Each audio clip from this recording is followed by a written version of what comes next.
हरियाणा की सिरसा लोकसभा सीट से कांग्रेस के उम्मीदवार डॉक्टर अशोक तंवर ने आज से अपना चुनावी दौरा शुरू कर दिया। डॉक्टर अशोक तंवर ने लोगों से दो नारे दिए हैं। पहला नारा 40 दिन बनाम 40 साल का दिया है। उन्होंने जनता और कार्यकर्ताओं से कहा कि वे उनके लिए 40 दिन दें। इसके बाद 40 साल तक वे उनके लिए काम करेंगे। कुल मिलाकर 40 दिन बनाम 40 साल का नारा दिया गया है। ये 40 दिन आप दोगे और 40 साल मेरा जीवन आपका है।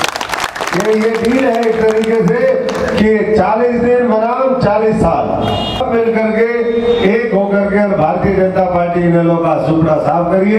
इनेलो बीजेपी धोखा है, इनेलो बीजेपी धोखा है, धक्का मारो धोखा है। लोगों ने भी इस दौरान डॉक्टर तंवर का गर्मजोशी के साथ स्वागत किया।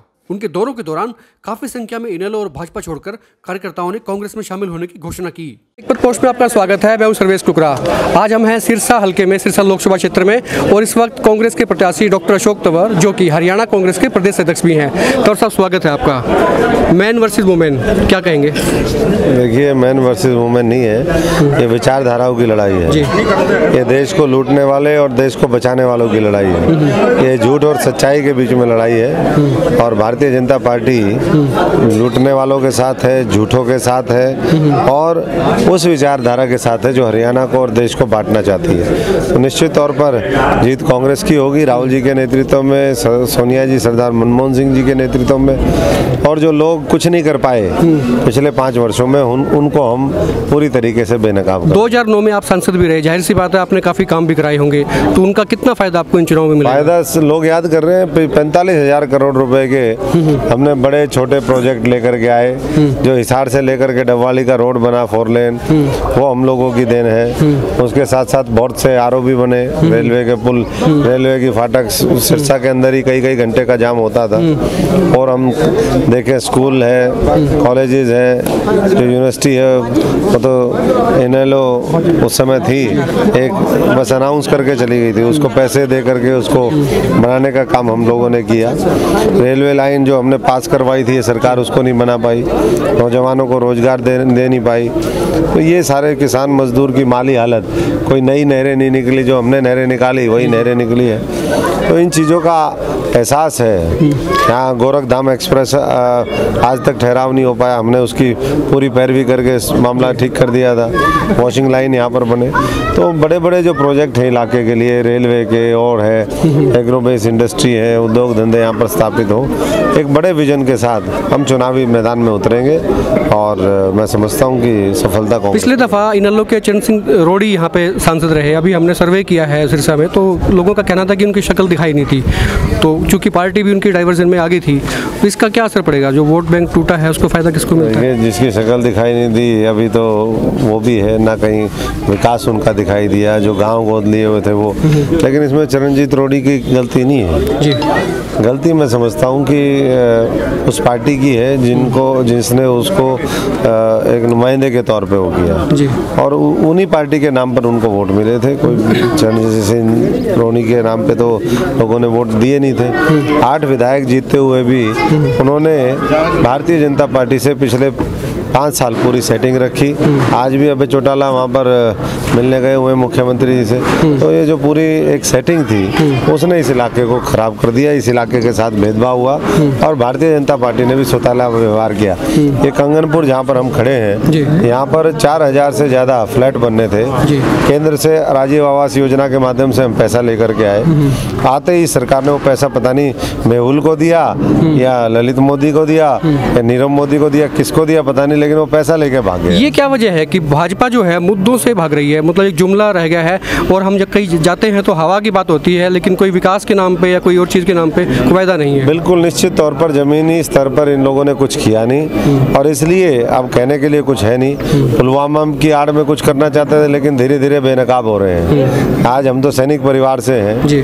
तो मैं समझता हूँ कि सैनिकों को भी किस तरीके से इस्तेमाल करें फौज को, ये भारतीय जनता पार्टी ने कोशिश कोशिश करने की एक असफल प्रयास उनका रहा, और जिसको लेकर के अब हर वर्ग मैं समझता हूँ कि सड़कों के ऊपर आने वाले दिनों में आएगा इस सरकार के खिलाफ आवाज़ बुलंद करें। राजनीति में अलायंस को मैरिज ऑफ कन्वेंस भी कह देते हैं, तो आपका आपसे कुछ होने जा रहा था, शायद ये टूट गया या भी कुछ है? ये आप पार्टी की तरफ से ये बातें आई थी, कांग्रेस की तरफ से इस तरह की कोई चर्चाएं नहीं। हमने बहुत पहले सर्वसम्मति से कह दिया कि कांग्रेस पार्टी को हरियाणा के अंदर किसी से गठबंधन की ना तो ज़रूरत है और ना मैं समझता हूँ कि हम लोग उसकी इच्छा रखते हैं। तो हमने अपनी पार्टी की को ये बातें कन्वे कर दी हैं, लेकिन आम आदमी भी इन्हीं के साथ मिली हुई थी।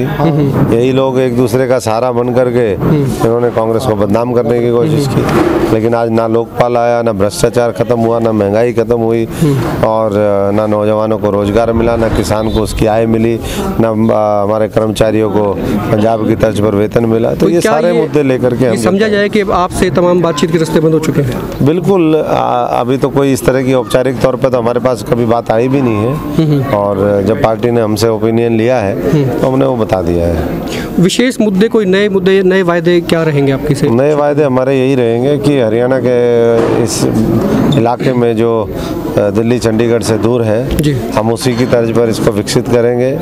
यहाँ उद्योग धंधों की स्थापना होगी। जो न्यूक्लियर प्लांट हमने उस समय लगवाया, अभी तक भी ये सरकार पूरा नहीं कर पाई, वो जल्दी से पूरा हो, बिजली की किल्लत दूर हो। यहाँ रेलवे लाइन आए, जो रेलवे लाइन तो है लेकिन अग्रवा फतेहाबाद होकर के नई रेलवे लाइन का मामला था, और एग्रोबेस इंडस्ट्री है, पानी की जो सुविधाएं हैं वो और हर व्यक्ति तक पहुंचे, खेतों में भी पहुंचे, पीने का पानी भी पहुंचे। पिछले दिनों परिवर्तन यात्रा निकाली, जाहिर सी बात है कि आपको उसका श्रेय भी मिला, अपने लोगों को इकट्ठा भी किया, पार्टी में एकजुटता दिखाई दी लोगों को।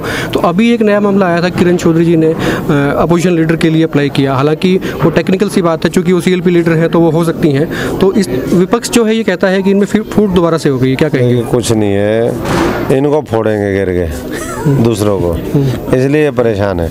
कांग्रेस एकजुट है, और जहां प्रदेश की जनता के मुद्दे हैं, देश के मुद्दे हैं, राहुल जी के नेतृत्व में हम सब लोग मिलकर के उनके ऊपर पहले भी हमने लड़ाई लड़ी और अब भी लड़ रहे हैं। आज यहाँ देखिए सारा पूरी कांग्रेस एकजुट होकर के चुनावी मैदान में है, और जब एकजुट होते हैं तो सफलता निश्चित तौर पर मिलती है। ठीक है तंवर साहब, बहुत बहुत शुक्रिया। बहुत धन्यवाद। ये थे डॉक्टर अशोक तंवर, हमसे बात कर रहे थे। इनके दौरे चल रहे हैं आज से ही, सिरसा क्षेत्र में जो है इन्होंने दौरे शुरू किए हैं।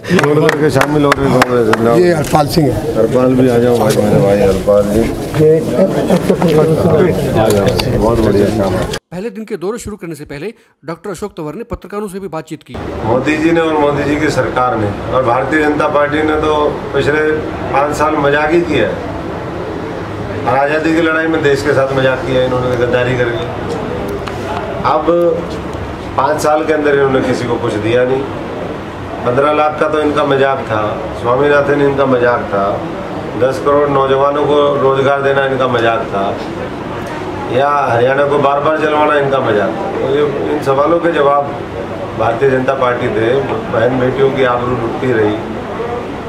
हरियाणा पूरे देश के अंदर रेप और गैंगरेप में श्रेष्ठतम बन गया।